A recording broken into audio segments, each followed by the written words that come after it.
Namaskar, everybody. A very good morning to all our viewers joining us from America, and a very good evening to everybody here in India. Um, Before we start today's webinar, I take this opportunity to tell a little about American Academy of Yoga and Meditation. The American Academy of Yoga and Meditation is not-for-profit organization based out of Memphis, USA. The Academy is dedicated to education, learning, and research in the field of yoga with the endeavor of complete wellness for all. Through a series of dialogues, we bring to you the best in the field of education, healthcare from America and India. So, through the Ganges Mississippi dialogue, we intend to bring the ancient wisdom of the Ganges civilization and the modern approach of the Western world onto this platform. 4th February was celebrated as the World Cancer Day world over. Why do we need to focus on cancer? As per WHO, cancer is the second largest non-communicable disease in the world.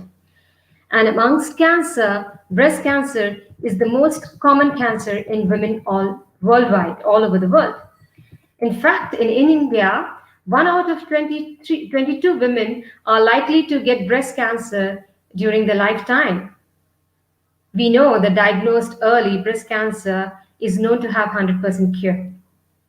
To know more about cancer in general and breast cancer in particular, we have with us Group Captain Dr. Tilak, a medical oncologist from Armed Forces Medical College, Pune, India, Dr. Shwayta Kukreti Singhvi, diagnostic radiologist from Los Angeles, and Dr. Mamta Singhvi, radiation oncologist from Los Angeles. The moderator for today's program is Dr. Anjana Samadar. Dr. Anjana is a gastroenterologist and internal medicine specialist from Ohio. She has been actively contributing to community through her social initiative. She was a frontline doctor during the peak of COVID pandemic in USA, risking her life when she was critically ill due to the infection. Dr. Anjana, we thank you for your services. And now I invite you to lead this program. Thank you. Thank you, Anjali, for your very generous introduction. I would first like to thank the American Academy of Yoga and Meditation for giving me this opportunity to moderate this very important event today. As we all know that breast cancer is by far the most common cancer in women worldwide, both in developed and developing countries. In low and middle income countries, the incidence has been rising steadily in the last few years. Like Anjali said, we have excellent speakers today to give us insight on breast cancer. I would like to first start by introducing our very first speaker, Dr. and Captain Tilak, who is Professor of Medicine and Medical Oncologist in AFMC Pune. He has won several academic awards and trained under Padma Shri Award winner Dr. Lalit Kumar. He is Fellow of Indian Medical Sciences Academy and also Fellow of Royal College of Physicians and Surgeons in Glasgow. He has had several national and international publications. He is also joint editor of Indian Journal of Medical and Pediatric Oncology. His personal passions are running marathon, scuba diving, and long-distance cycling. Without further ado, I would like to invite Dr. Captain Tilak to speak about lifestyle and cancer. Thank you, Dr. Tilak. Thank you, Dr. Samadar, for the kind words and introduction. May I have the permission to share my slides?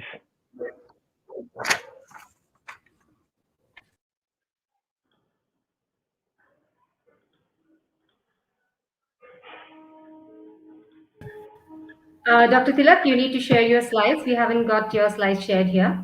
Yes, I'm just.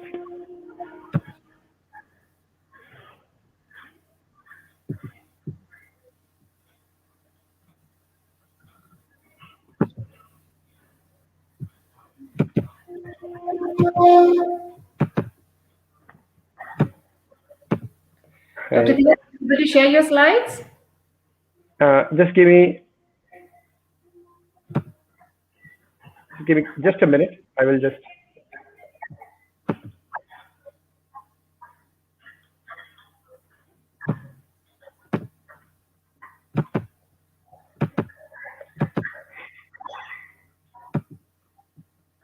Okay, I think. Yeah, here I am. I'm ready. I'm ready. Okay, I will just. we don't see you here, Dr. Tilak. So Yeah, most just a minute. Just a probably minute. we are having too many guests logging in with us right now. Yeah. So probably that's the reason we are not able to allow you into the studio with your presentation. What I'll do is I will run your presentation. Oh, it's okay. I've made some changes, so I'm logging in right now. Just give me 20 Okay. seconds, and All right. here I am. Right. I'm ready. Can you share it? And We can't see you here. yes. We can't see you here. Can you see me now? Yes, we can see you. Perfect. Good evening, namaskar, and a morning to all my colleagues in the United States of America. At the outset, thank you very much for this invite. And this is my alma mater. This is a place where I trained right from my MBBS to my MD. And currently, I'm here posted here as a professor of medicine and medical oncologist. I'm grateful to the American Association of Yoga and Meditation, especially Dr. Indranil Basu Ray, and a special mention of Dr. Anjali Deshmukh for having given me this opportunity to present a topic which is very pertinent in the current era, that is lifestyle and cancer. Without wasting much time, let me just take you through a small icebreaker before I go on with the actual presentation. Please answer these questions on your own as to the question of the slides. Did you eat at least 5 servings of fruits or vegetables yesterday? Do you usually choose whole grains over processed grains, that is whole wheat bread versus white bread? Do you usually choose low-fat dairy items over full fat? Do you usually take stairs over the elevator? If you're a male, do you have not more than 2 drinks per day?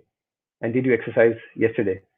If your answers to these questions are majority yes, then probably you have reduced the chances of cancer to a large extent. If you're a non-smoker, this particular risk further comes down. These are the Indian data, and cancer is the second biggest killer in the country. And the number of mouth cancers in India has gone up 129% from 1990 to 2013. Breast cancer is one of the commonest cancers in women, also the largest cause of deaths in Indian women. India also sees the highest rates of cervical, gallbladder, oral and pharyngeal cancers in India. And if you see the various causes of cancer among the population, 40% are because of tobacco and pan masala, mostly for lung and oral cancers, and 15% of causes are because of obesity, which causes more of breast, uterine, kidney cancer, etc. Only 4% of the cancers are because of purely genetic risk, which just means to say that most of the risks of cancer can be controlled by us. So what exactly is cancer? This picture shows what happens to a cell. Cell divides to make up the organ where it is situated. In case during the division, the cell has an abnormal structure, the cell undergoes a process known as programmed cell death called apoptosis. In the case of cancer, this particular apoptosis does not happen. The cell forgets to die and keeps on multiplying and accumulates more and more damages, thereby becoming more and more lethal. A common question which is asked is, what is a tumor? A tumor is nothing but an overgrowth of cells of a particular organ. It can be anything from a fat tissue to a particular lining of an organ. Tumor is usually of 2 types, benign or malignant tumor. A benign tumor is not actually a cancer. It does not spread by invasion or metastasis and just grows locally. As you can see on the slide, the cells here are limited to that particular lining of the organ. In case of a malignant cancer, which is a malignant tumor, the cells can breach the lining of the organ, can go into the vessels and invade various other organs, making it a malignant tumor.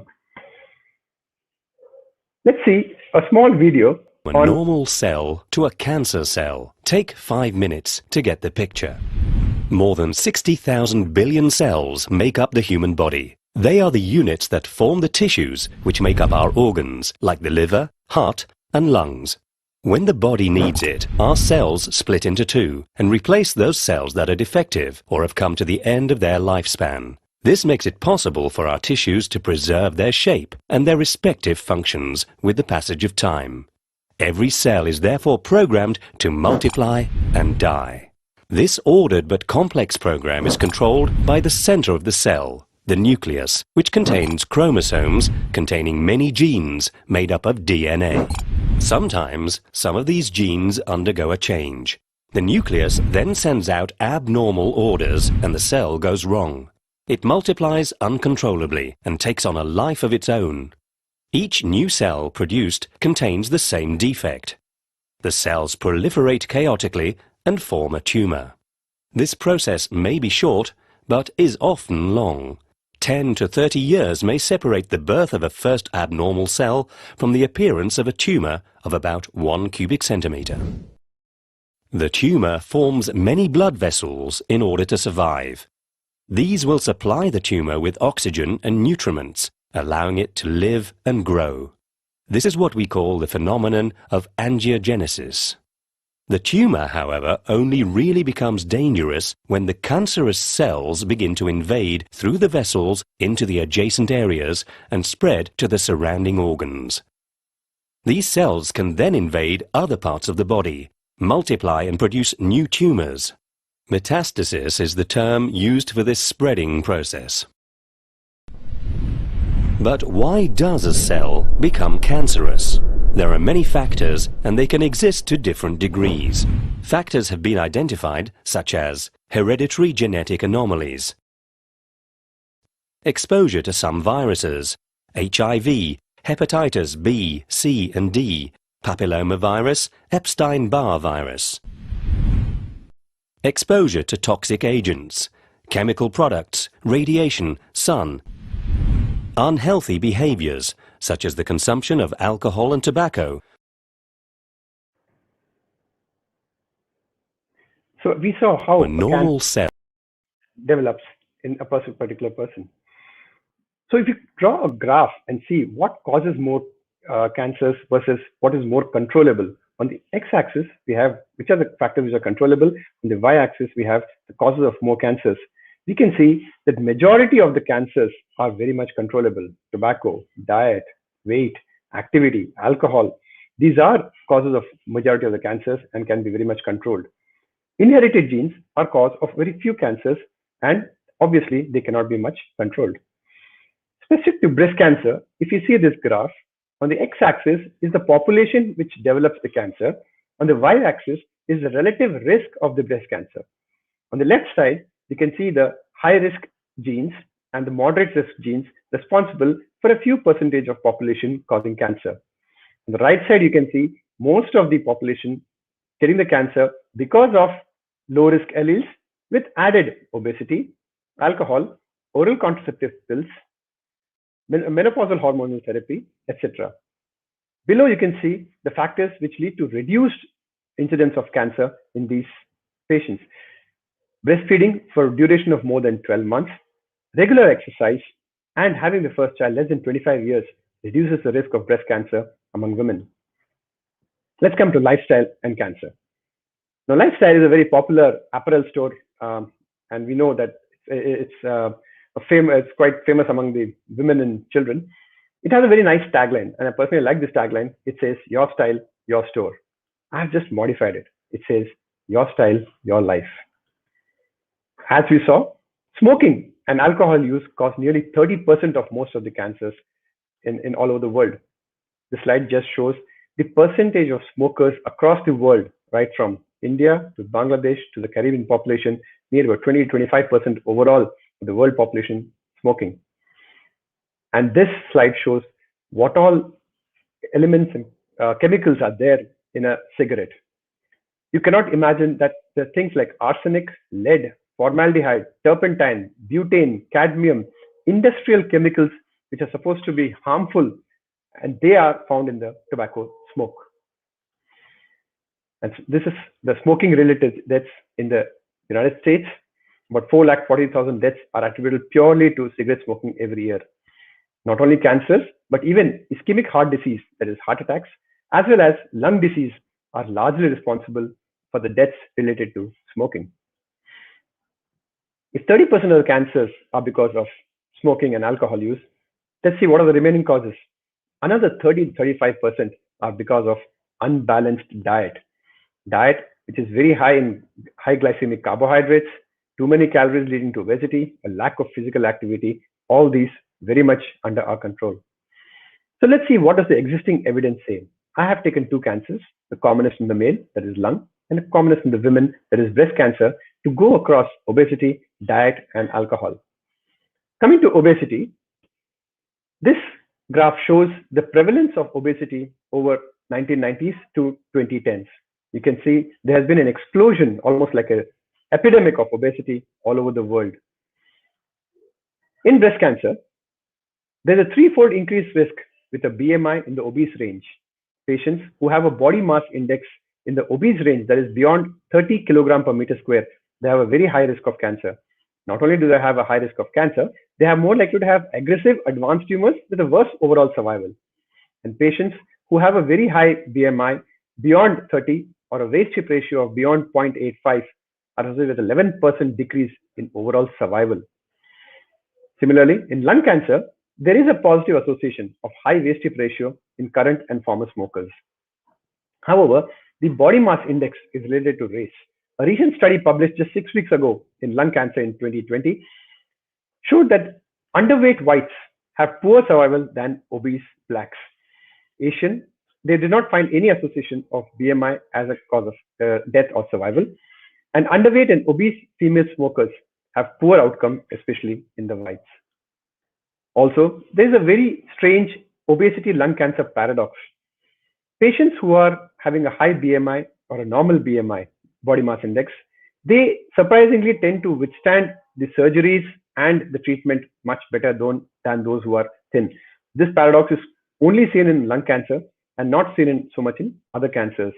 The real reasons are not known, but probably something to do with the various molecules which are secreted from the fat, which can cause the progression of cancer, as well as can help the body sustain the damages of cancer. Coming to diet, increased risk of breast cancer is there with intake of total fat, monounsaturated and polyunsaturated fats, and saturated fats. If there's a high saturated fat intake, the risk is much, much higher. High fat intake of hydrogenated fats or vegetable or corn oil, what in India we call it as vanaspati or dalda, these are associated with a very high increased risk of breast cancer. Similarly, in case of lung cancer, consumption of fish has been shown to slightly reduce the risk of cancer, but not that of dried or salted fish. There are protective effects of intake of tomatoes, lettuce, carrots, margarine, and cheese in the causation of lung cancer. There is also a reduction of lung cancer incidence with increased consumption of greens, fresh fruit, and cheese, whereas whole milk was associated with a significant increase in risk of cancer. There is also an increased risk of lung cancer with intake of meat, especially red meat, beef, and fried meat. This slide shows the protective effect of vegetables among various categories in cancer prevention.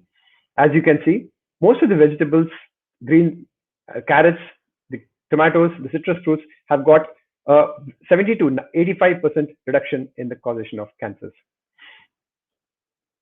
Coming to plastics, which is part of the diet, we do not know sometimes which are the good plastics or the bad plastics. A good way to find out is just to turn the bottle upside down and watch for these numbers below. If there is a plastic which is produced in a correct manner, it will have a number. If it does not have a number, probably that plastic has not been produced in the right standards. If the number is 3 or 6, do not use that particular plastic. It is not meant for ingestion or storage of food items. 2, 4, and 5 are safe plastics, and any plastic which is produced industrially in a good manufacturing condition state will have the number of 2, 4, 5, which is can store edible items. Coming to alcohol, there is a high alcohol risk of cancer with alcohol consumption, but how much is the risk? With the weekly alcohol intake, the risk is about 2% increased risk. And there's a 4% increased risk for every each additional drink which is consumed. And if there is binge drinking of 4 to 5 drinks, the risk is almost double, 55%. Similarly, for lung cancer, there is a risk of association with consumption of beer and spirits. However, modest wine consumption may be inversely associated. Exact reasons not known. Probably there are some antioxidants in the wine which prevent this.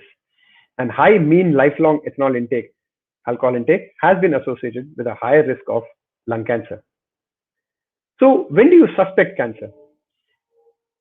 There's a very nice mnemonic called caution. Suspect cancer if there is caution. C, for any change in bowel or bladder habits. A sore that does not heal. U, for any unusual bleeding or discharge. Any thickened or lump in the breast or elsewhere, it might be cancer, get it tested. Any recent indigestion or dysphagia which is persisting and not responding to routine medications. A wart or a mole which is having an obvious change, the color, texture, size, etc.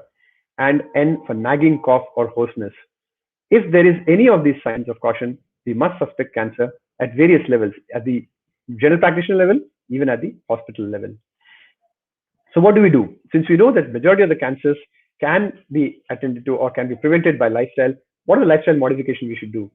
We can begin a journey of 1,000 miles just by a single step. It's a very famous Chinese proverb. Let's look at two of the aspects, physical fitness and diet. For physical fitness, it is recommended to start slow and gradually build up the length and intensity of your workouts over a period of time which suits you and your body. As for recommendations, the physical activity should be of moderate intensity for at least 30 minutes a day or 5 days of a week, or vigorous and minimum of 20 minutes on 3 days of a week for it to be effective on the body. What are these physical activities? Among the moderate physical activities, we have, as on the slide, walking briskly, hiking, gardening, dancing, cycling, and mild weight training. For vigorous activities, running, cycling faster, swimming, aerobics, jogging, and weightlifting or competitive sports like basketball. What about children? This pyramid shows the what all these kids should do during their daily over a week. Every day, they should play outside, maybe pick up the toys, take the stairs, bathe the pet. 3 to 5 times a week, they should be involved in recreational and aerobic exercises. 2 to 3 times a week in strength and flexibility exercises and leisure and playtime like swinging or tumbling. And they must cut down on watching TV, video and computer games, etc., or sitting idle for more than 30 minutes at a time to have health benefits. What about patients who are already taking cancer treatment? What are the recommendations about the physical activity? Now we know that there is an effect of the chemotherapy and the hormonal therapy in patients who are taking treatment for cancer. There is fatigue, there is impaired muscle function, and there is reduced aerobic fitness. The effect of physical activity, as proven in studies, is there's a 37% reduction in the cancer-specific mortality, so more than 1/3 reduction in the mortality. There is reduced fatigue, depression, and anxiety. There is improved self-esteem, muscle strength, and flexibility, enhanced cardiorespiratory fitness and bone health, and a superior motivation, confidence, and mental attitude when physical activity is done during cancer treatment. The recommendations of WHO, World Health Organization, is the same: 150 minutes of moderate intensity during the week or 75 minutes of vigorous intensity during the week, with the body permitting during the therapy. A combination of both these can also be done for good physical benefits. How do you facilitate the physical activity in patients who are taking treatment? With good support for recovery and prevention, with the help of medications, etc., and counseling, these patients can be encouraged to undertake physical activity on a regular basis. If there are skilled instructors, they are very much effective in guiding these patients towards good physical activity. As we see in our daily practice, the instructors of yoga have come into a big help for us for patients of breast cancer in helping them see through the treatment and after that too. Company with peers, patients who are hesitant to do physical activity, especially because of losing hair or their physical appearance post-surgery, they feel better when there are other patients who are also doing the physical activity alongside. They shun the shyness. But then there are barriers. And what are these barriers? There are social factors. A lady taking treatment for breast cancer has to look after her home, children. There is issues of time and place, and these are the places where she can be helped and by the people at home to achieve good activity, physical activity. There are health-related issues, treatment-related vomiting, fatigue, nausea, etc. These can be addressed by the treating team to the best for the patient so that they can undertake some amount of physical activity during the treatment. Most important, lack of information. If the patient is not given the correct information regarding physical activity by the people at home or by the treating team, the patient refuses to take physical activity and feels that taking more rest is more important. Coming to the next one, the dietary changes. This slide clearly shows what all should be included for a healthy diet. Items which are colorful have a whole lot of antioxidant properties. Intake of beta carotene, vitamin E, and vitamin C through food items is definitely beneficial for a healthy diet. Choose a diet which is rich in a variety of plant-based foods. Eat plenty of vegetables and fruits, and maintaining a healthy weight and to be physically active is important as a matter of cancer prevention. If there is need to drink alcohol, drink only in moderation. Select foods in low in fat and salt, and prepare and store food safely. But most important, always remember, avoid tobacco in any form. So to conclude, how can cancer be prevented? Avoid tobacco, eat healthy, avoid alcohol if possible, exercise, protect yourself from the sun, and get vaccinated against viruses which can cause cancer. Remember, your style is your life. I conclude my presentation and thank the American Association of Yoga and Meditation for this opportunity. My email is here. If anyone feels to mail me your queries, I'll be more than happy to revert with the answers. Thank you very much. Back to the organizers. Captain Tilak, it was a very, very informative session, and it was very important how you re-emphasized that how diet and exercise plays an important role in our lifestyle and in prevention of cancer and developing of cancer. So thank you once again. We all enjoyed this session. Now, I would like to introduce another speaker who's a phenomenal speaker from Los Angeles, Dr. Shwayta Singhvi. She's She's a scientist and a breast radiologist with background in biophysics. Shwayta graduated summa cum laude with bachelor's degree in biochemistry and honors biology from the University of Illinois at Urbana-Champaign. Following, Shwayta joined the UIUC Medical Scholars MD PhD program. She pursued she pursued molecular imaging and technology development at the Beckman Laser Institute at Irvine, California. Shweta's research led to the discovery of biomarkers for breast cancer detection. Methods were patented, and results were published as first author in the Journal of Radiology. Since then, she has presented at various national and international conferences. Shweta's experiences includes device development for commercial prototype and clinical trials in conjunction with the American College of Radiology, Imaging Network, and National Cancer Institute.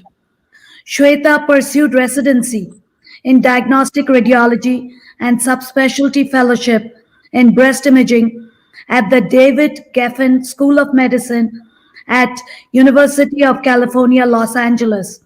In addition to research and medicine, Shweta has in-depth experience in education, including teaching in the Department of Internal Medicine and Physics at UIUC and biomedical engineering at UC Irvine. Shweta is a board-certified practicing breast radiologist. Currently, she serves as attending physician in a large private practice group in LA, California. She has broad leadership experience from writing curriculum for university leadership courses to leading large member organizations. Currently, she is on the board of directors for the American Physician Scientists Association. Shweta is passionate about mentoring students in science, medicine, and technology. In her free time, Shweta does Bharatnatyam and Kathak dance, enjoys long distance running, and delights in the French language. We are honored to have such a qualified person speak to us today about diagnostics in breast cancer and cancer. Without further ado, I would like to welcome Dr. Shwayta Singhvi to come and speak to us. Hi, good morning. Thank you very much for having me. It's quite an honor to be presenting to you today. So I'll just go ahead and share my slides here.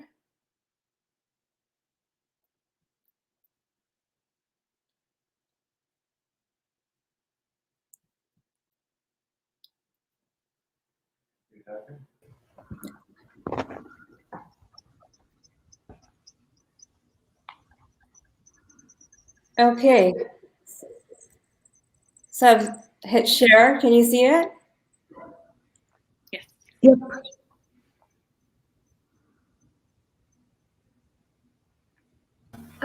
Do you see the slides? Please go ahead. We can see the slides. They're on. Okay. Okay. All right, perfect. So we're going to get into the nuts and bolts of breast screening and diagnostic evaluation in this talk. And again, thank you so much for this honor, and thank you so much for inviting me to present to you today. So we'll just begin with some statistics here. So 1 in 8 women has a chance of developing breast cancer in her lifetime in the United States. So that is approximately 13% of the population. Globally, this number becomes 2 million, which is the number of cancer-related deaths in women globally per year. So for 2021, the American Cancer Society estimates that there'll be about 281,000 new cases of invasive breast cancer. And there'll be about 49,000 new cases of carcinoma in situ. Invasive is when it's already spread into the breast tissue, and carcinoma in situ is when the cancer is still within the ducts of the breast. And the number is 43,600. This is the approximate number which has been estimated who will be dying from breast cancer in 2021. So breast cancer risks. We went through a lot of factors already with Dr. Tilak. Here are some specific ones to breast. Age. Breast cancer is often diagnosed after the age of 50. However, as you know, we have plenty of cases that we see earlier, way before age 50. Genetic mutations, the BRCA1 and the BRCA2 gene. Reproductive history, menses before age 12 and menopause after age 55. And what this gets at is the higher exposures to estrogen. Dense breasts. Detection becomes more difficult. The denser it is, the harder it becomes to literally see through the images. Personal history of breast cancer. History of breast diseases. For example, atypical ductal hyperplasia or lobular carcinoma in situ, which have an upstage rate. Family history of breast or ovarian cancer. And previous treatment with radiation, for example, therapy to the chest for lymphoma. So breast cancer survival data. And the message I want to get here is that we can save lives. If we find the cancer, which is localized, means it is only confined to the primary site, we actually have a very high statistical value of 5 years, almost 99% that we'll be able to have a survival. And then if it's regional, means it's only spread to the lymph nodes, it's 85.7%. And so as you can see, as it becomes distant, meaning the cancer has metastasized, the chances become much lower, about 28%. So again, the message here is if we find it at the right time, we're able to localize it and get it immediately, there's a high survival rate, very, very high. So screening. So according to the Society of Breast Imaging and American College of Radiology, the number that I want you to remember is 40. For a woman of average risk, annual screening mammogram should begin at age 40. And so here is just an example of mammograms. On the right side, you will see 2 images. They are on MLO view. And the left side or on the right side, you'll see the CC, which is craniocaudal, and on the left side, you will see the MLO. And these are basically 4 sets of images, which are typical images that we obtain for a standard mammogram. So what are we doing here? We're doing screening. And what is the purpose here? The purpose here is early detection. So the main message, as I said earlier, is that early detection saves lives. And so with mammogram, the sensitivity has been found to be 75 to 90%, depending on which textbook you read and which sources, but this is the rough estimate. And specificity has been found to be 90 to 95%. Mammogram has been shown to decrease mortality, and so then with early detection, a high sensitivity and a decrease in mortality. And so this is what we're getting at. For women over age 50, it is about 20 to 30%, and 40 to 49, about 15%, and even greater for some individuals. And what are we looking for? We're looking for a mass in the breast. We're looking for calcifications. We're looking for a distortion. Literally, the breast tissue can distort when there's something underlying. Now, ultrasound alone is not effective because with ultrasound, it uses sound waves, but it does not allow us to see through to find the calcifications. However, it has been found that ultrasound added to mammogram may, for women with increased risk, increase our ability to find cancers, meaning we have been able to find additional cancers per 1,000 for a normal defined mammogram. Now, I want you to have an idea that while we say that the screening age is age 40, according to the Society of Breast Imaging and the American College of Radiology, the other recommendations are also there. So, for example, the US Preventative Task Force recommends a mammogram every 2 years at age 50. And the American Cancer Society has a separate breakdown. So they recommend from 40 to 44, they say it's optional. From 45 to 54, they say every year, and after 55, they say every other year. So this is just for your knowledge so that you have an idea that there are different recommendations out there. So how do we calculate this risk? There are multiple models, but the one that we often go to is the Tyrer-Krusik model. And so the important part of this model is that it includes not only age, height, weight, age at menopause, but it includes breast density, and we'll get into that in just a second here. And like I said, the higher the breast density, the more difficult it becomes to find that cancer. And the output here is the lifetime risk. And so it gives you the 10-year lifetime risk. And the number we are looking for is 20%. When we find that the risk is 20%, that's when our threshold starts increasing and we do further evaluation. So for those women who are high risk, meaning they have greater than 20%, who are they? For example, it would be a woman who has a BRCA1 or BRCA2 mutation, or someone who's untested but has a first-degree relative. For example, a mother, a sister, or daughter. So the point here is you need to start earlier. In fact, you need to start at age 30, but not before age 25. Another example, which is commonly seen, are mothers or sisters who were diagnosed premenopausal. So if you see that, if you as a patient see that, or you as a provider see that a mother or sister has been diagnosed, you need to start their mammograms early, starting at age 30 or 10 years before the average age of diagnosis of that patient, whichever one is the later time period. So other examples would be anyone where the calculations wind up greater than 20%, a history of radiation for lymphoma received between the ages of 10 and 30, and someone who has also had a biopsy-proven atypical cancer, for example, lobular carcinoma in situ, atypical lobular hyperplasia, atypical ductal hyperplasia, DCIS. Once that diagnosis has been made, it must be yearly.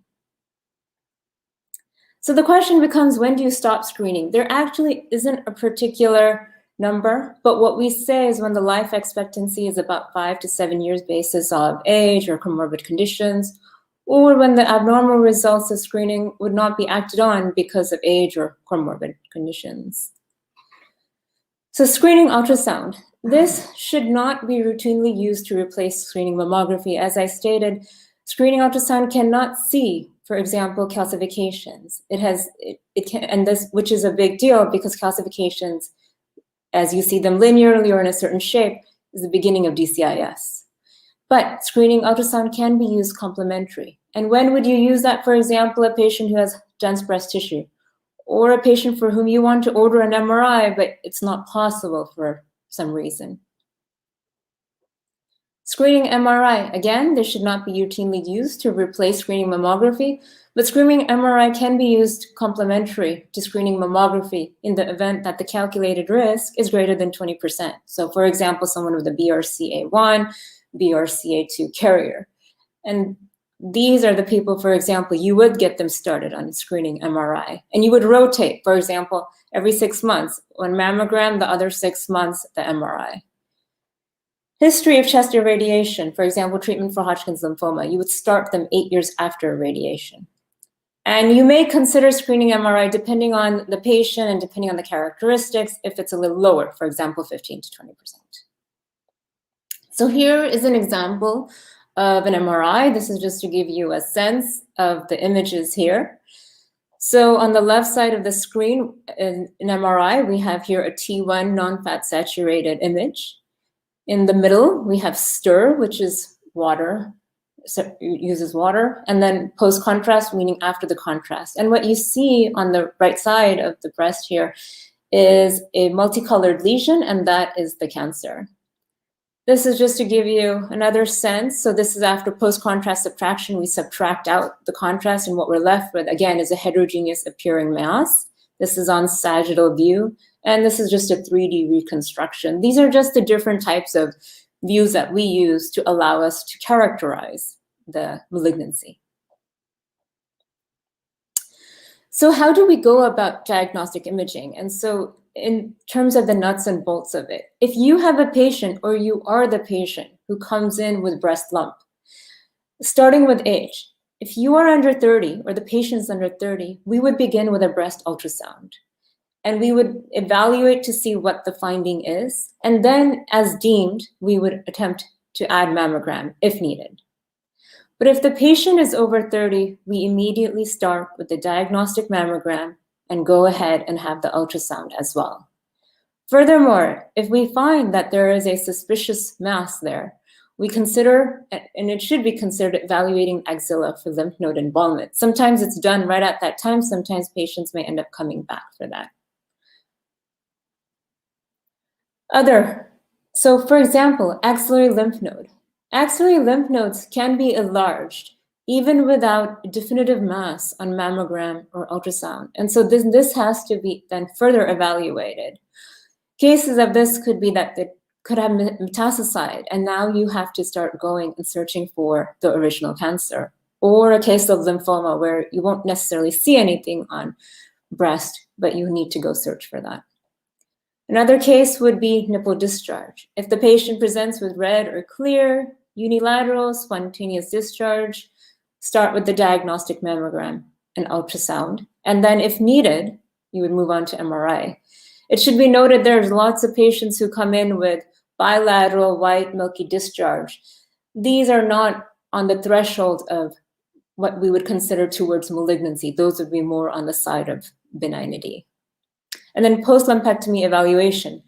Anytime a lumpectomy is done, we follow up with a diagnostic mammogram and possible ultrasound, depending on the case.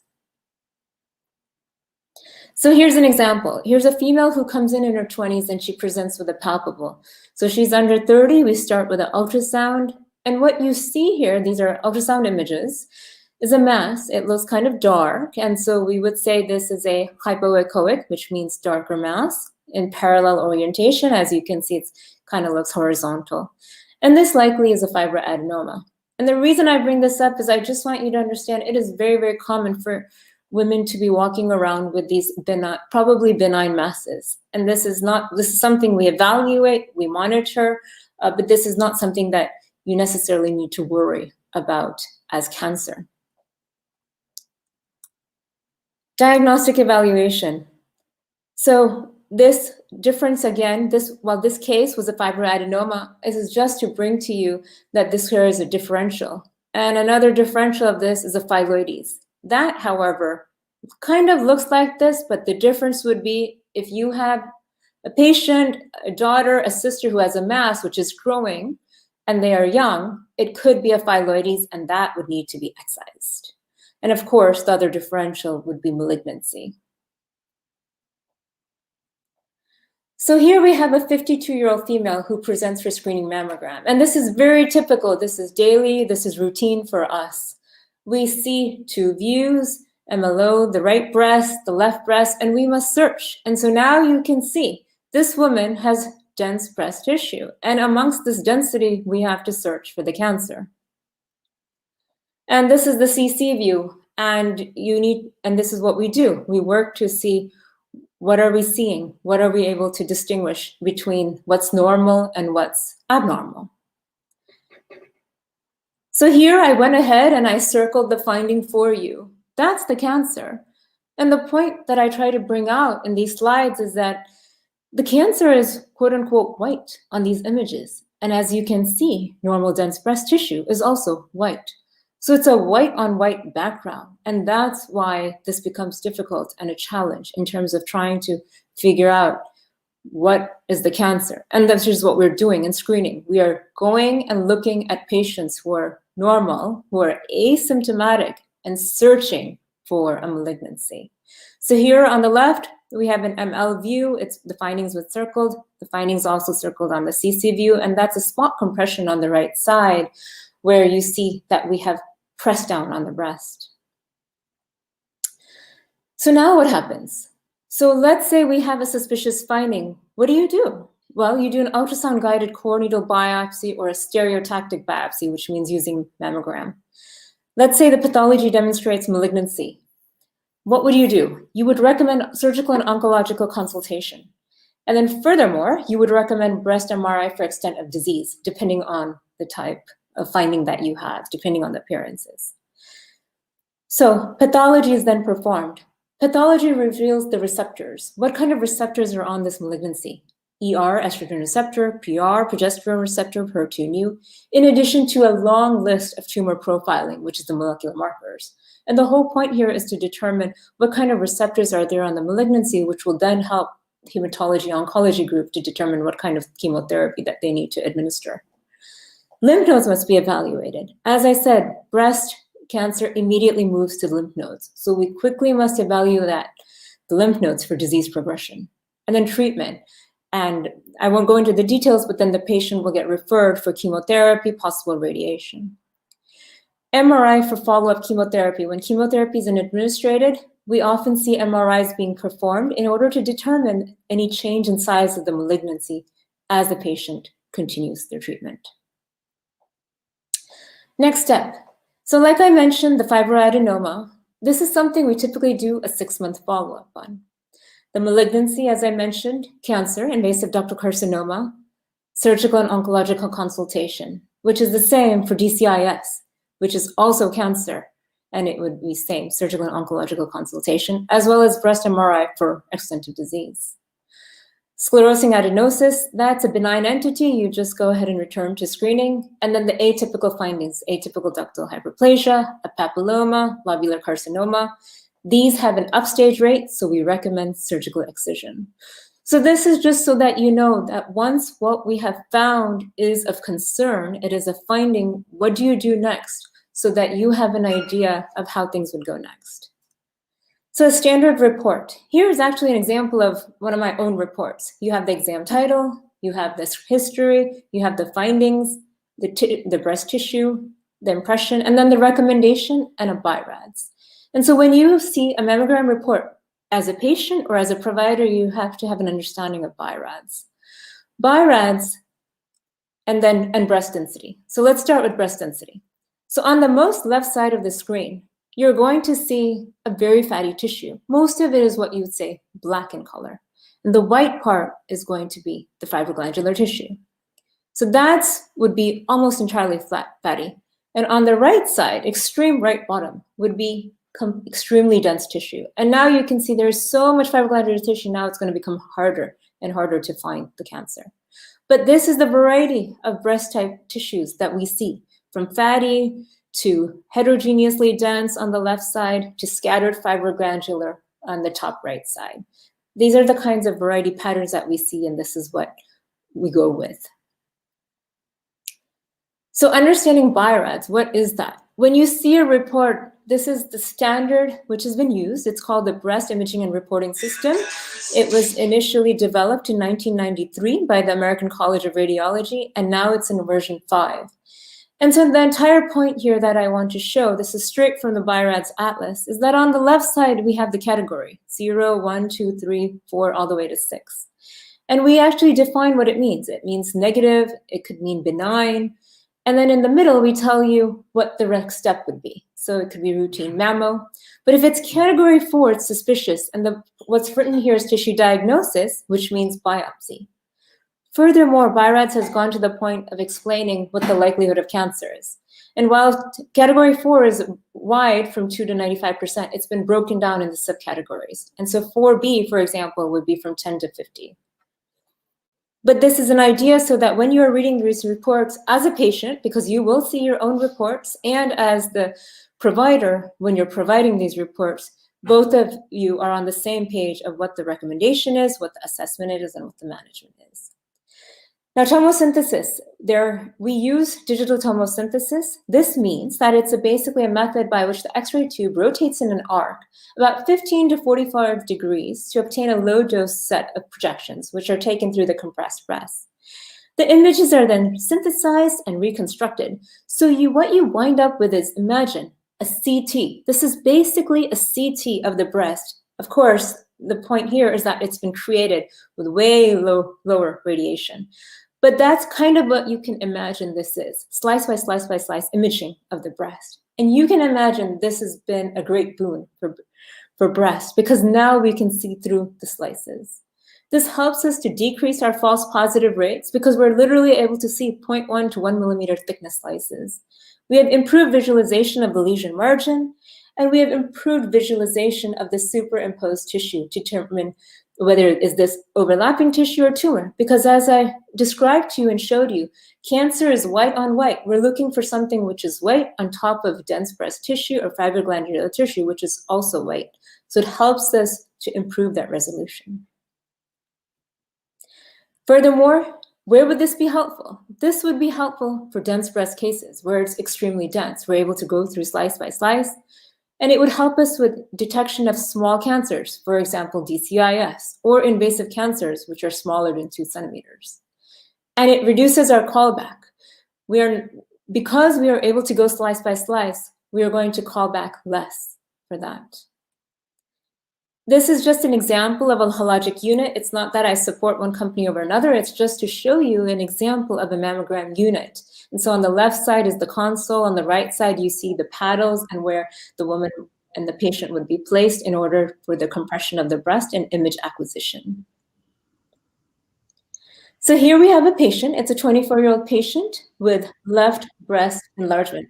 And what I want to clarify here is actually, is this a male or a female? This is actually a male. And the point I bring to you is that of all the breast cancer cases, only 1% are in male. So obviously it's a very, very small number. But nonetheless, the American Cancer Society has estimates for men, about 2,600 new cases of invasive cancer in men this year, and 530 may die from that.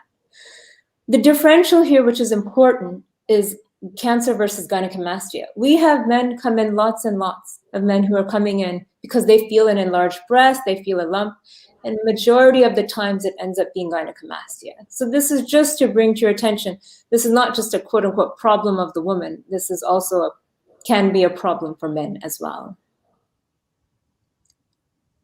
Here is a case of a 59-year-old female who presents with the left breast mass. And I show this image to you just so that you can see this is actually an example of implants. These are silicone implants that we are seeing here. They are under the muscle, and then there's a density at the top of the breast. And what I want to bring to your attention is that these implants are silicone. However, there are different types of implants. There's saline. They can be located in different places, under the muscle, over the muscle. And there is an issue of rupture. And so as part of our evaluation for patients with implants, we look for rupture. A silicone implant can be ruptured intracapsularly or extracapsular. That just means that the silicone is spread to the lymph nodes. Or saline. This would literally be seen on physical exam because you would see that it had immediately just become smaller. The point is, even patients with implants can have a biopsy. Stereotactic ultrasound, MRI, we can do these things. And implants are not considered to increase the risk of cancer. In this image that I showed you, the density that you saw is actually not cancer. In fact, that is just silicone, which has spilled out because the implant ruptured and now there is silicone in these lymph nodes. So again, the message is early detection saves lives. So get your screening mammogram today. Thank you very much. Thank you, Shweta. It was a great talk. Now, since we are running a little late, we'll address the questions at the end of all the speakers after they speak. And I would like to introduce Dr. Mamta Singhvi, who is going to come and talk to us about prevention of cancer. Let me say a few words about Dr. Singhvi. She is a very accomplished speaker. She is a board certified radiation oncologist and public health specialist from Harvard. She has been a leader within many national nonprofit organizations, including the American Association of Physicians of Indian Origin, and advocates for youth, and has traveled extensively through Cure Cervical Cancer and American Sexual Health Association to raise cancer awareness and promote wellness.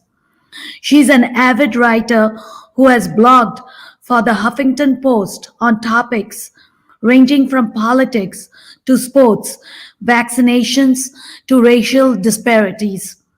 Dr. Singhvi is passionate about marrying Eastern and Western health practices and strives to guide patients and the general public on how to live happier, healthier, with more balanced lives.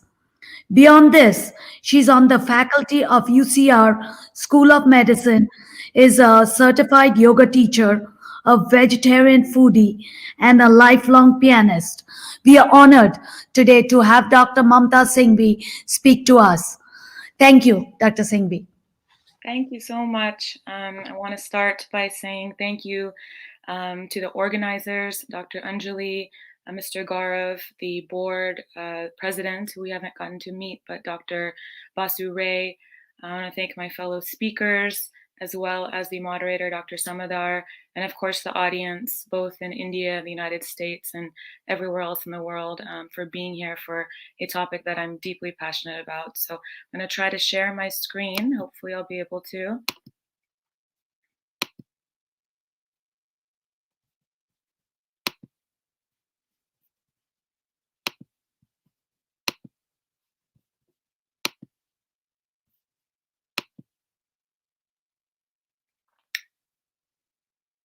All right, perfect. Hopefully you can see that. We can see the presentation and hear you. Please put it in the screen, slide share mode. Full screen. Full screen. It is in full screen. For some reason, we are not able to see it in full screen. Is it okay if I run the presentation for you? Sure, that'd be great. All right. Just give me a moment. So as we're setting that up, I just want to start with, yes, I'm very proud. I'm born and raised in the United States to Indian parents. Really grateful for my upbringing and my education at both UCLA and Harvard.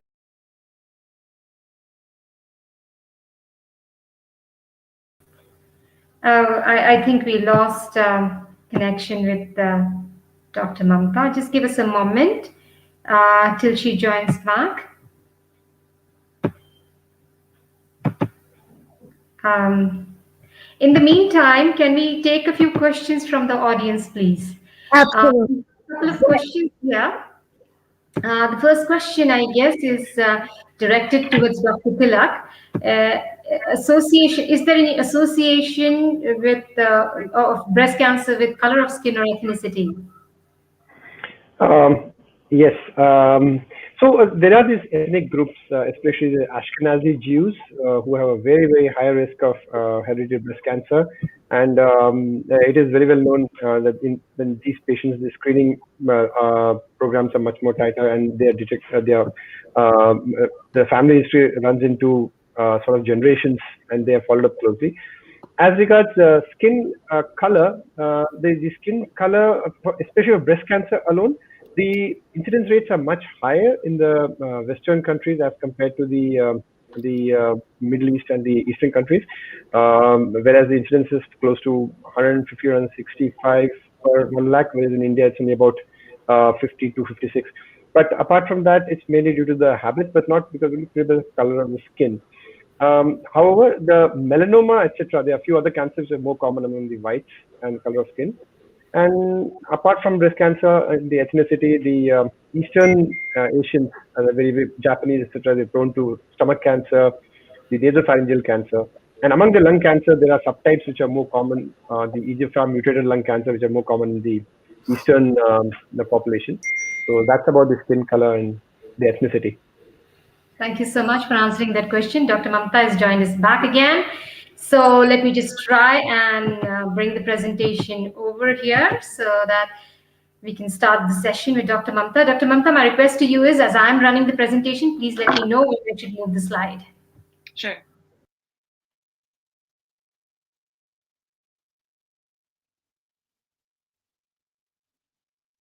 I don't see the slideshow yet. Is that up?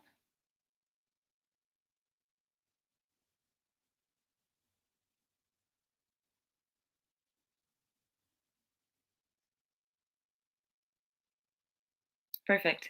Okay, so I just was saying that, yes, I was born and raised in the United States, and I'm proud of my education here, but also deeply, deeply proud and really respect my roots back in India. I had the good fortune of deepening my yoga practice in Rishikesh for several months relatively recently. So my goal today with this talk will be to blend the logic, the rigor, the scientific critical thinking of the West with the insight and the spirituality and the traditional healing forces of the East. So that is the goal as we continue. I will start with a brief overview of breast cancer and then step back and expand the perspective. So we've gone over most of this. We've gone over the statistics. In the United States, 1 in 8 women will have breast cancer. In India, every 4 minutes, someone is diagnosed with breast cancer. What I want to jump down to is the prognosis. So prognosis simply means what are the chances that the woman who is diagnosed with breast cancer will be alive at the 5-year mark. So I want to point out the difference. In the United States of America, that number is 80%. 80% of women, on average, will be alive at 5 years post-diagnosis. In India, however, that number is down to 60%. So you must be wondering why there is a discrepancy, and hopefully as we continue the talk, we'll be able to understand why that is and what we can do to bridge the gap. Next slide, please. So stepping back, there's been globally a turn of events when we look at medicine and healthcare historically. So as it naturally is, when we improve the management of infectious disease, such as malaria, tuberculosis, polio, people start to live longer, and so chronic lifestyle diseases start to rise. By that I mean diabetes, high blood pressure, and of course cancer. And that shift in diseases is a result of westernization, urbanization, modernization, and with that comes improvement in public health. So we're not seeing as many infections because we have improved sanitation, improved hygiene, and improved vaccination. Yet the flip side of that coin is that these developing countries have little access to preventive care, and they have more exposure to health risks. So there's air pollution, nutritional deficiencies, lack of anti-smoking laws, and of course also these developing nations have limited resources to pay for very cost-prohibitive treatment, including things like chemotherapy and radiation. Next slide, please. So now honing in specifically on India, historically speaking, until relatively recently, cancers have been due to infections. So by that I mean cervical cancer, which is linked directly to HPV or human papilloma virus, or liver cancer, which is linked often directly to hepatitis B. However, as India has advanced economically so rapidly, These cancers, secondary to infections, have given rise to cancers of the affluent, so more Western cancers. And that is because the risk factors for those affluent cancers are basically Western lifestyle. People are becoming more sedentary, smoking and drinking more, gaining weight. And so we're seeing more breast and colon cancer.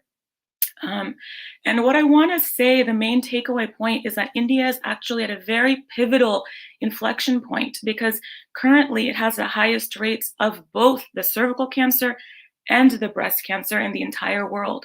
So it's at this intersection where we see both the cancers of the developing world and cancers of the developed world. Next slide, please. So given this massive toll of chronic lifestyle diseases, and not just cancer, but diabetes and high blood pressure, heart disease, in my humble opinion, the only way forward for a country of such huge proportion and such rapid economic development like India is through prevention. So that's what I'm going to focus the next few minutes on. So why do I believe prevention is key? We've gone over some of the statistics. Worldwide, there's about 15% of deaths that are attributable to cancer today.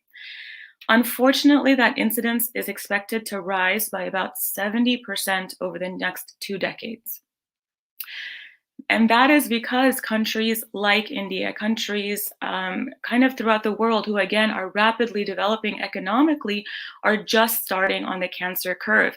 And that is because Western lifestyle is taking hold in these nations. In India, for every 2,000 women who are diagnosed with cancer per day, 60% of those cancers are unfortunately at advanced stages. And that is precisely the reason why I said that in America, 80% of patients who are diagnosed with breast cancer will be alive at 5 years. However, in India, only 60%. And that is because when you diagnose a woman with later stage breast cancer, or in fact any cancer, unfortunately, we just don't have the tools to be able to treat her and cure her as effectively. So when you're diagnosing at advanced stages of cancer, we're reducing the survival rates, and we're also, as a byproduct, increasing the treatment costs, because later stage cancers generally mean more radiation, more chemotherapy, more targeted treatments that are very, very cost prohibitive. And the most sobering fact that I'll share with you today is that India, unfortunately, has the highest incidence to mortality ratio of any country in the world. And in layman's terms, all that simply means is that the vast majority of people who will be diagnosed with cancer in India, compared to every other country in the world, will die from that cancer. So that is where I'm going to stop with the negative talk, and I'm going to start to hopefully give us hope as to what we can do. Previous slide, please. Not ready. The last point is the most, I think, hopeful point to be celebrated, is that cancer is not something that we can just blame on bad luck. It's not just genetics. As Dr. Tilak pointed out, lifestyle and environment actually contribute to at least 70 to maybe 90% plus of the risk of developing cancer. And in fact, a really incredible study out of AIMS in Delhi says that in India, at least 70% of all cancer deaths are preventable. And that is something that I think we really need to be focused on and leverage. So prevention guidelines. Dr. Tilak went over a lot of this, but I want to share a few definitions with you. There's many ways to prevent cancer. So we're going to start with primary prevention. Primary prevention simply means that we prevent the cancer from ever even occurring in the first place. So how do we do that? We do that with things like vaccinations. Currently, there are 2 vaccinations against cancers. One is the hepatitis B, which prevents against many cases of liver cancer. And then there is the HPV, or human papillomavirus vaccination, which prevents against cervical cancer. Other ways to primary prevent cancer are through proper nutrition. So a very interesting study came out that said that young women, teenagers, who eat the most amount of fruits in their young years actually lower their risk of breast cancer by 25% throughout the rest of their life. Then we have secondary prevention. Secondary prevention simply means, as a medical community, we are screening the population to see if we can pick up cancer early. If we pick it up early, we can effectively treat it and we can cure it. Examples of secondary prevention techniques include what Dr. Kukreti Singhvi talked about, such as mammogram for breast cancer and pap smear for cervical cancer. Next, we have tertiary prevention. And tertiary prevention's definition is that when a woman or a man develops cancer, how do we make sure that we are effectively treating so that the patient can have both quality and quantity of life? We want that patient to live well and live longer. And so with tertiary prevention, I want to focus in on physical activity. We know that studies have shown that exercise post a diagnosis with breast cancer has actually led to a 20% decrease risk of death. So by simply walking every day or any other exercise, we can actually decrease the risk of death for a patient who has developed breast cancer. Next slide, please.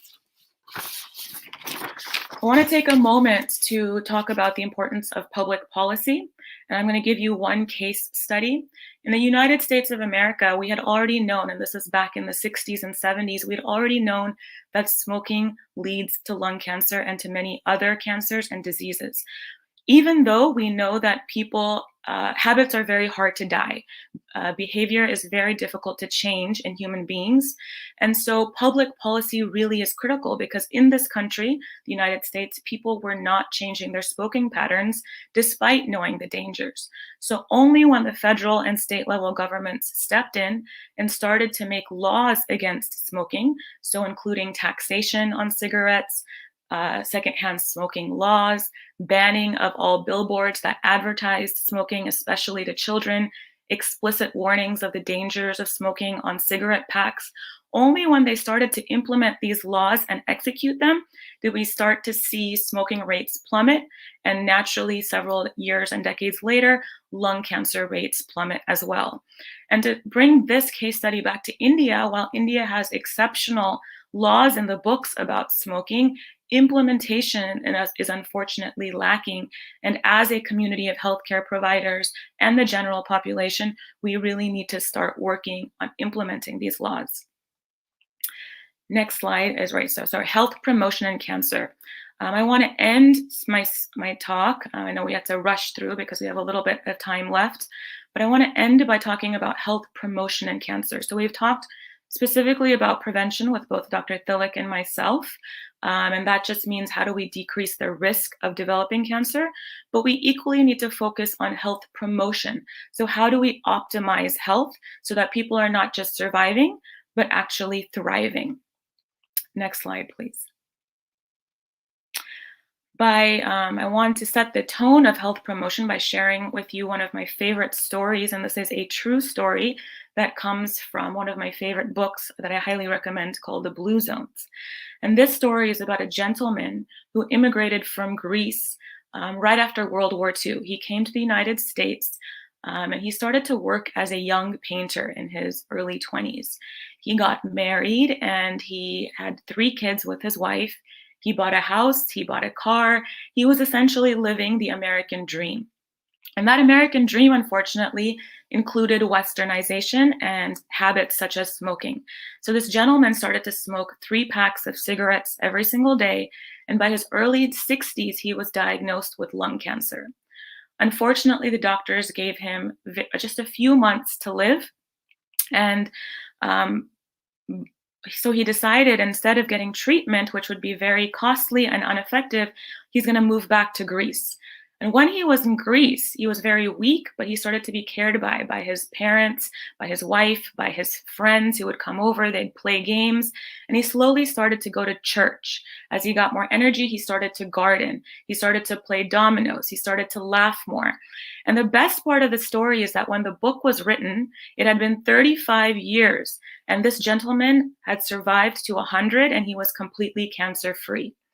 And so the point of the story is that he did nothing in terms of chemotherapy, radiation. He never took any drugs. He never sought treatment. All this gentleman did was to simply move back home. And this is my final slide that I'll share with you. Next slide, please. I want to talk about returning home. We talk a lot about westernization, and sure, there are boons to westernization and urbanization, but I want to talk about actually returning back to our Indian civilization, because the world over, from America to England to Australia, is talking about how amazing India is. And so we need to start returning to our ancient Indian lifestyle and healing traditions, whether that's yoga and following Patanjali's 8 limbs with the physical activity and the pranayama, with the breathing and the mindfulness and the meditation, or the Ayurvedic principles of limiting animal products, limiting processed foods, and really focusing on fruits and vegetables and other whole plant-based foods. And of course, spirituality. One of my favorite statistics to share with patients is that more than 1,200 studies have shown that those who follow a spiritual path live on average 7 to 13 years longer and have lower incidence of every single disease, including cancer. And so, final slide, please. I'll end with this quote. India is the cradle of the human race. Our most valuable and most instructive materials in the history of man are treasured up in India only. And I want to thank you for your time. And again, I want to thank all those who organized.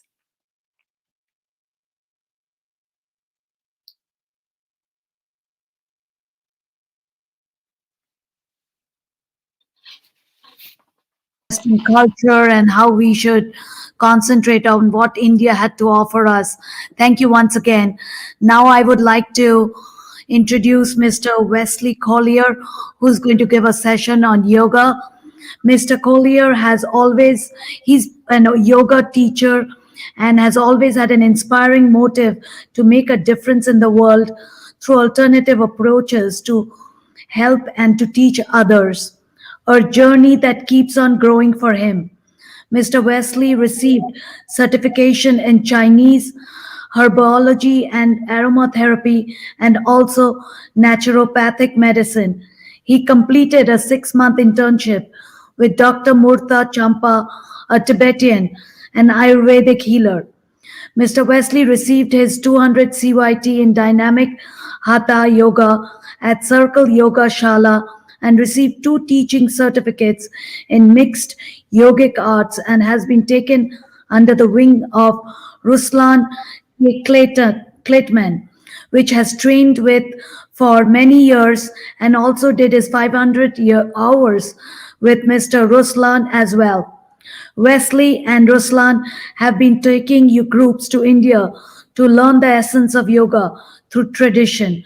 Wesley is co-owner of Arkansas Yoga Collective, and his passion is teaching yoga to cancer patients and to help find relief for the healthy and the not so healthy. Mr. Wesley has been teaching for about 15 years. We are honored and very grateful that Mr. Wesley could join us today. Thank you, Mr. Wesley. Thank you. Namaskar, everyone.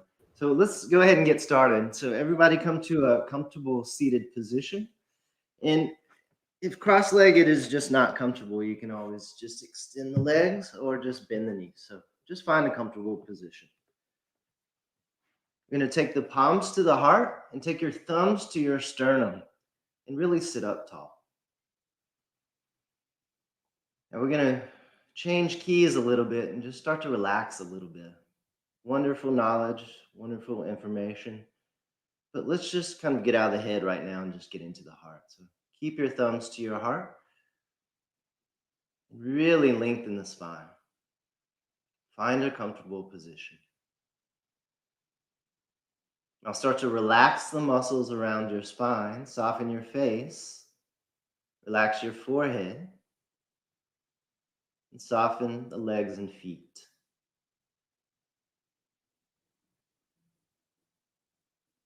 Now feel the groundedness of your sit bones. And start to find your breath. And feel that connection from your thumbs to your heart, the warmth, the awareness. And just take all the awareness there. And just breathe into that heart space. Get out of your head for a little bit and get into your heart.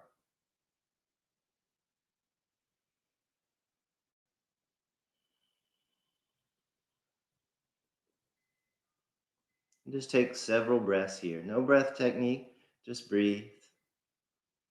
Just keep your awareness to your heart.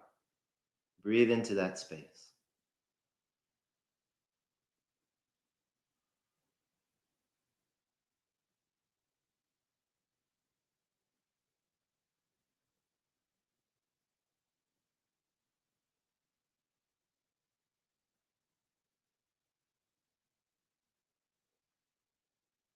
Okay, softly open your eyes and take your hands to your thighs.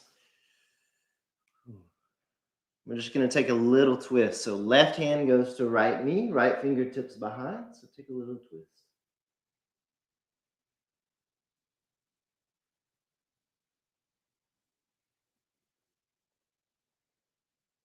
We're going to move slowly and calmly. So come back to center and just switch sides. So right hand, left knee or thigh, depends on where your legs are. So the alignment goes, inhale, lengthen the spine. Exhale, take the twist.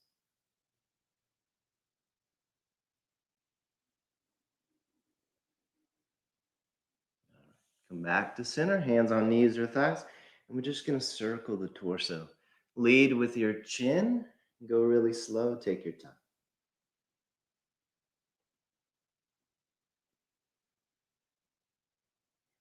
Just breathe slowly and just find a good pace. Let's find the rhythm of the movement and the breath. Good. Now slowly switch directions. Lead with your chin.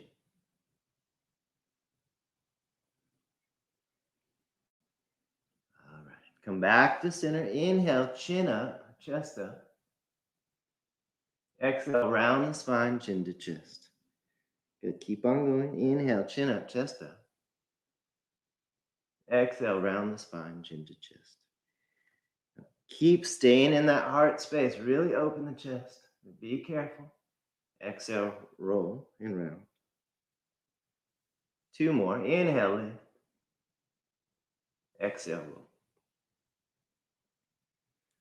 All right. Come back to neutral position. Let's check in again. Take the thumbs to the heart, elbows out.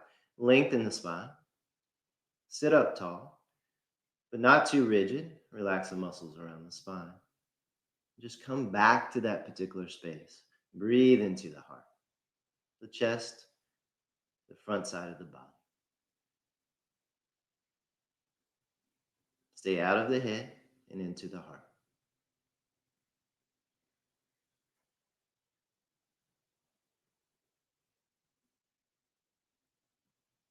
All right. Release the hands to the thighs. Now start to circle the head and neck. Go slow. Now, if this is too much, you can always just take the head from side to side. Good. Switch directions.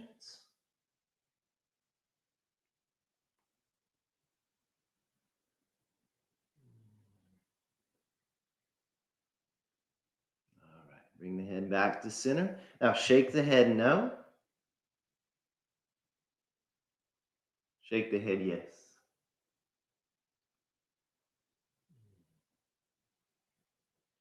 Good. Now come back to center. Gaze over your right shoulder. Take your chin towards your collarbone, just so you can feel the left side of the neck a little bit more.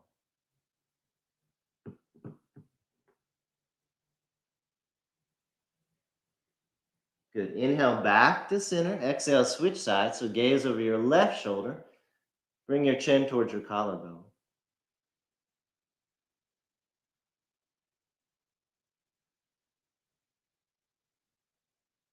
All right. Back to center. Good. One more time. Shake the head no.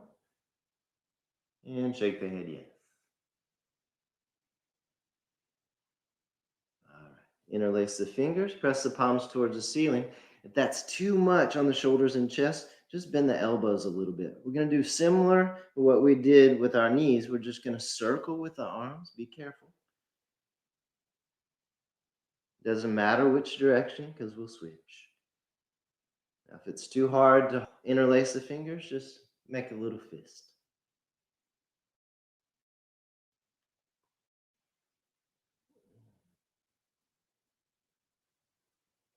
Switch directions and just find a subtle breath.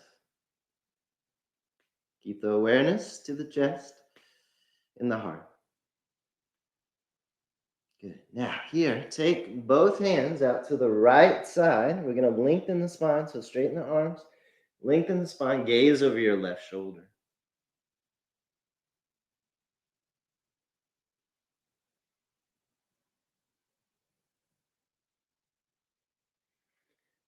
Close your eyes for just a moment. Find a little bit of calmness.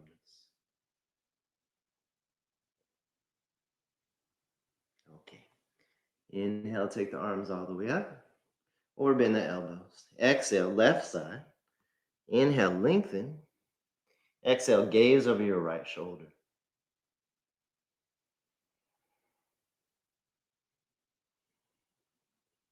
Close your eyes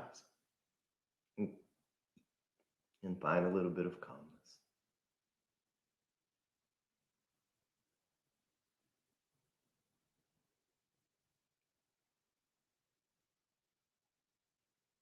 All right. Now just extend the arms up. As you exhale, just release all the way down. I'm going to come into all fours.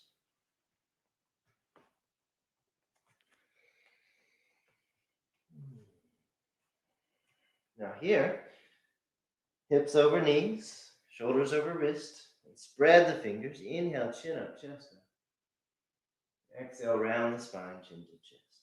Good. Be careful, take your time. Good. Again, breath goes inhale, chest up, chin up. Exhale, round the spine, chin to chest. Good. All right. Neutral position. We're going to take the right foot out to the right. The torso comes all the way up. Now, right hand towards the right knee. So you start to get a little side bend here. Now, left hand behind the head and just bend out to your right. Really extend that right leg. If this is too much on the chest or the shoulder, you can just take the hand to the hip. No big deal.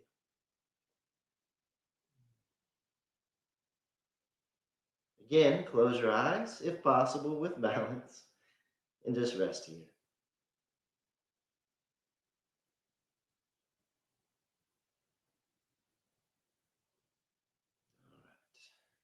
Take the hands down, all fours. Now, right leg comes back and up, and we're going to take that right foot out to the left. So behind you. Demonstrate a different angle. Right foot out to the left. Left elbow down. Right hand goes out to the left. So kind of difficult stretch here, but you can find the balance here. And breathe.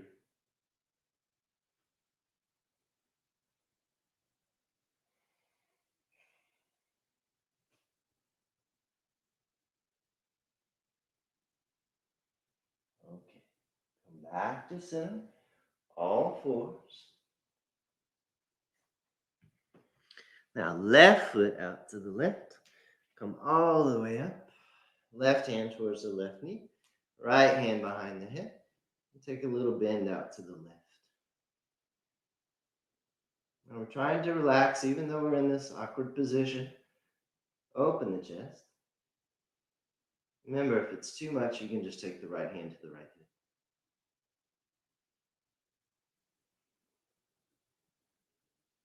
Maybe close your eyes and rest a little bit more.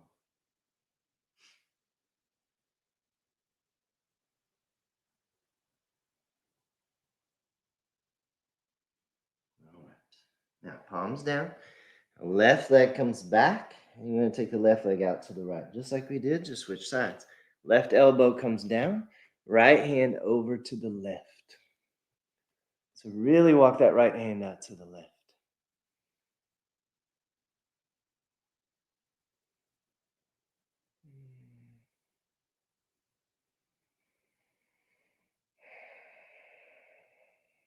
Okay. Good job, everybody. Come to all fours. Now, here, no fancy way, just going to lie down. Now, if you have a yoga mat, we're going to take the feet in the corners of the mat. If not, just on the floor. Make sure I'm not going over the top. And lie down here.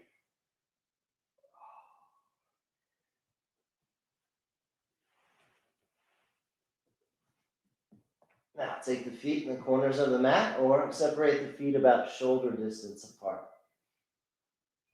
Arms by your sides, palms facing up. And close your eyes. Soften what needs to be softened. Relax what needs to be relaxed.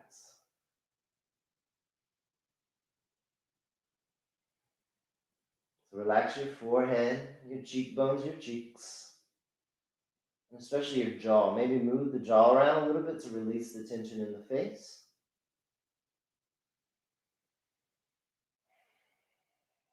Feel the heaviness of your shoulders, your arms, back, legs, and feet. And completely let go. Surrender. This melts into the mat. Relax. Relax. Relax. So no need to control the breath. Just let the breath be free.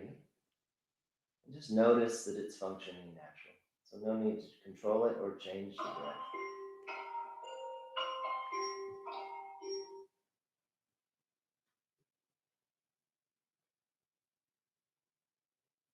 Just relax here.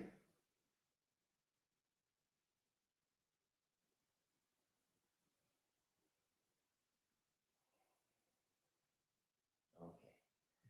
Now, start to wake up the body and wiggle your fingers, your toes, ankles, and wrists. And slide the feet together, legs together. And take the arms up and back, tops of the hands on the ground, stretch, reach.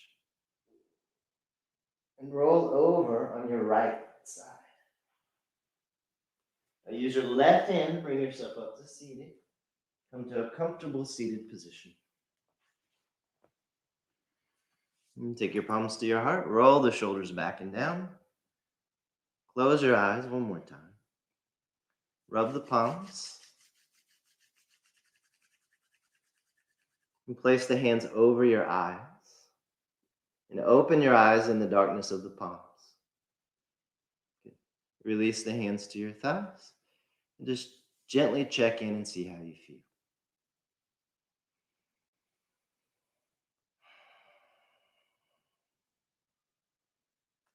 Namaskar, everyone. Take care. Thank you, Mr. Collier. That was very, very relaxing. And at this point, we'll go ahead and take some questions that the audience has. Seems the audience has been listening very patiently. So one of the questions, which was, it was probably for Dr. Tilak or Dr. Mamta Singhvi, if a teenage girl has lump in breast, could it be cancer? This was one of the questions. Any one of you can answer that and take it. Dr. Mamta?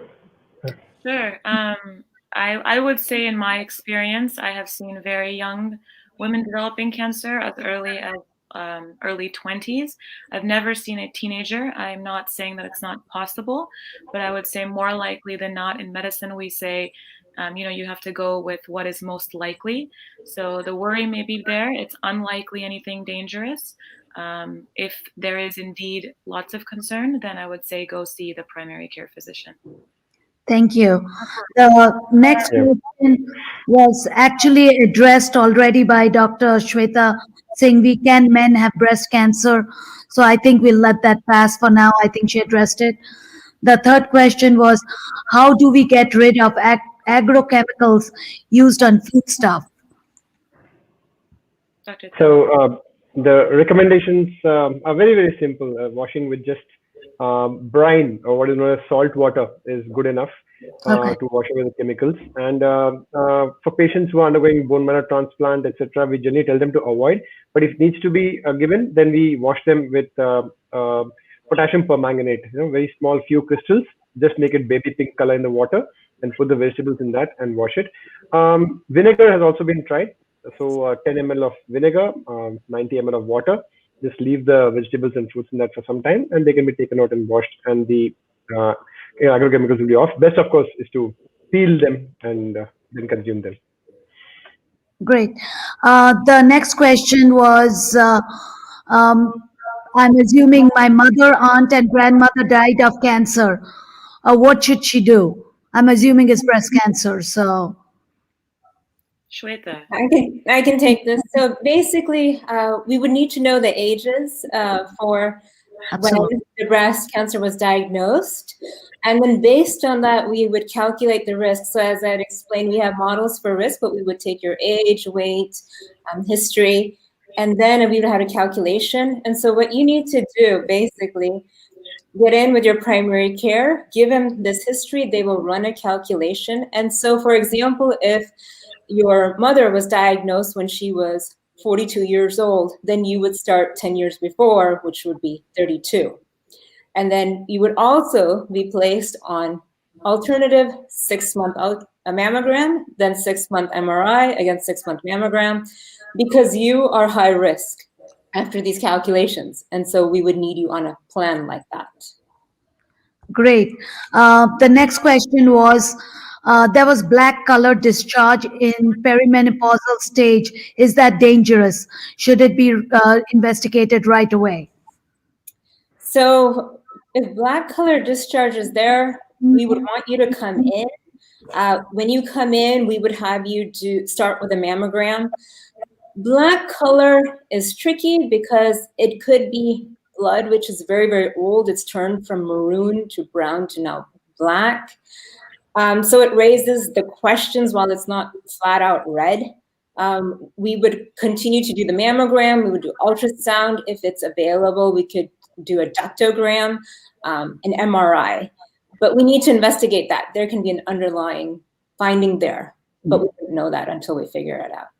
Okay, I think this is addressed to Dr. Shwayta. What are some examples of new breast imaging technology that are improving detection or making it more effective? So there are a lot of works and technologies in the pipeline. To begin with, there is something called contrast-enhanced mammography. So as you saw right now, mammography right now is without contrast. We simply take images using radiation. But along with contrast, the whole idea is that in lifetime, you're able to put in contrast, which hopefully should go to the tumor and then allow us to better see that along with the mammography. Another example is technology which is in development. I've been fortunately part of this before, which is using near-infrared technology, which is optics. And what this uses is light, which is near-infrared. It's completely non-invasive, and it uses a probe, kind of like a handheld probe, like an ultrasound, and allows you to see molecular markers. And that basically means it's a non-invasive way of seeing markers which are within the body, for example, blood and lipids, fats. And it allows us to identify, number one, the cancer, and then separate it from other types of masses. So these are just examples of two of the technologies which are in the pipeline right now, but there are many others which are being worked on and modifications, for example, modified MRI protocols. Okay. What is the role of nuclear medicine test in the staging of the disease for effective prognosis? I think that's addressed to you too. Right. So when we talk about nuclear medicine, I'm presuming that we are talking about PET-CT scans. That's a really good question, and it's a complex topic. I have seen that there are patients who are receiving their chemotherapy treatments and they get PET scans. And the purpose here is, remember, so the breast cancer starts in the breast, but it moves. It moves to the lymph nodes. But then, unfortunately, it can also move to the bones. It can metastasize to other sites. And so if we feel, for example, someone has gotten a bone study, and we are now seeing lesions, which means we are seeing that the cancer has spread to the bone, we will get them a PET-CT because now we're worried that it's gone. Or if we have any inclination that this thing is spreading, or it's a tumor which is rapidly progressing, we will get that. But that's something that we would determine if we had an inkling that it spread. And how would you know that? Well, if it's spread to the axilla or if it's not. If it's not, you're okay in the sense that it's better. But if it's spread to the axilla, then we may start asking these questions. We do MRI, which starts with helping us, and then we may move to the PET CT.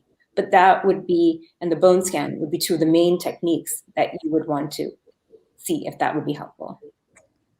Thank you, Shweta. And this question is for Mr. Wesley Collier. Can pranayama be done lying down in bed?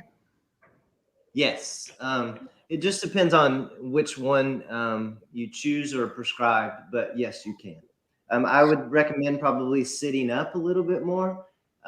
Maybe doing something like having your knees bent or something like that. So it's a little bit more off your abdomen and things like that. But I think it's fine to do particular ones lying down. Yes. Okay, one more question for you, sir. How soon after surgery can yoga be done? Oh, that's a good question. I would say probably to wait. It just depends on how many surgeries you have. But if it's just on the left side, I would just work on that slowly after a couple months. You don't want to go straight into it.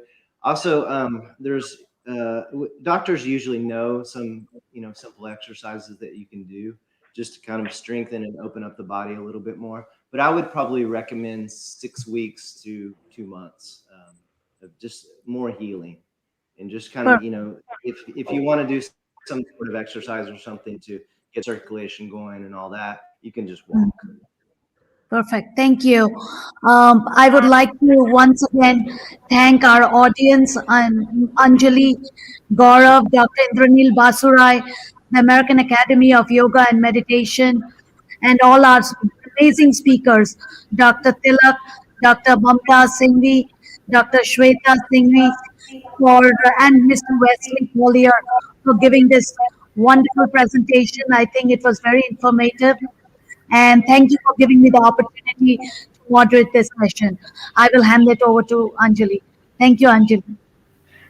Thank you, all the esteemed speakers here. We enjoyed this session very much. We're getting some very endearing comments and requests also for this program to be done again in Hindi from our viewers in India, because for them it was a little more educational, especially the presentation given by Dr. Shweta. They would want to understand it a little more clearly in Hindi probably. So we will definitely reach out to you for a Hindi version of these programs, because honestly speaking, a lot of people here who are associated with us, as in sense of therapies that we give here, belong to rural area, and they connect with us on online mediums through their mobile phones. So I'm sure they would want to hear this out in Hindi. And we are doing through the American Academy also, we are reaching out to a lot of survivors and patients of breast cancer. So I think they all will benefit a lot from this. It was a wonderful session. And on behalf of American Academy of Yoga and Meditation, I thank Dr. Anjana Samadar for organizing this wonderful breast cancer awareness session here.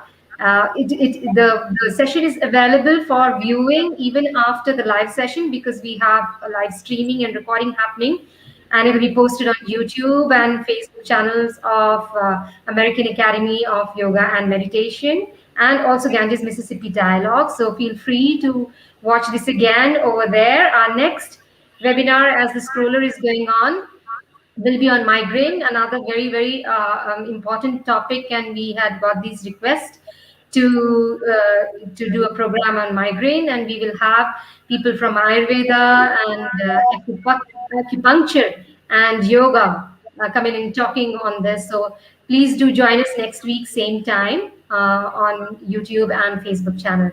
Thank you so much all, and good night to everyone here in India. Good day. Namaskar.